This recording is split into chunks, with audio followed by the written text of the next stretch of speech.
It started with ambition. We start with like a human, the thinking about the driver, the first.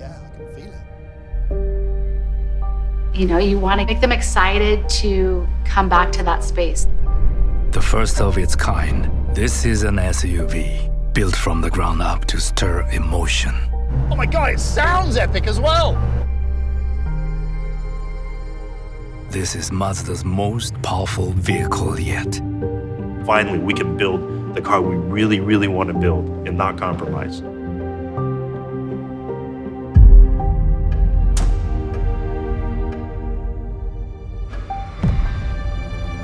The Mazda CX-90. After all this, it feels like it's built for me.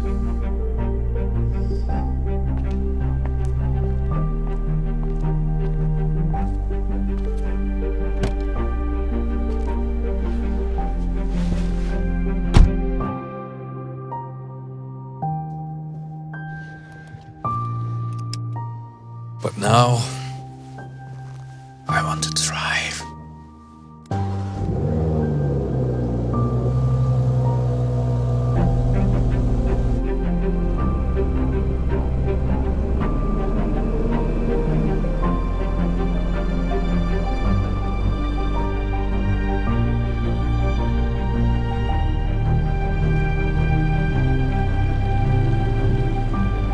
It's not surprising. The CX-90 has power. One glance and you know it has more than enough. There is a huge part of the exhilaration of wanting to stay in the gas pedal because you're feeling the crescendo, the building sound of our straight-six engine.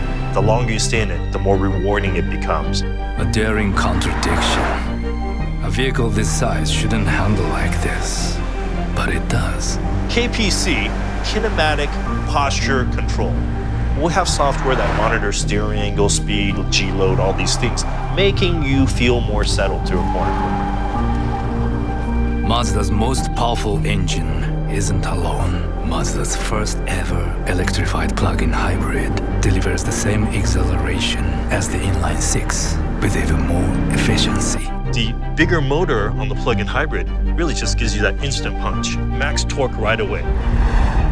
In the CX-90, I feel focused, comfortable, connected.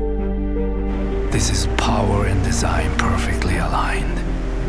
Everything exactly where it should be. Look at that, automatically adjusting for the perfect ergonomic driving position. That's because I've been pre-programmed in this car. My height, my eye line, everything's ready. The look, the sound, the feeling, all made for me by so many others. The first ever Mazda CX-90 is a cumulative triumph. Each designer and engineer leaving their mark to connect driver and car. Hopefully, they don't need it back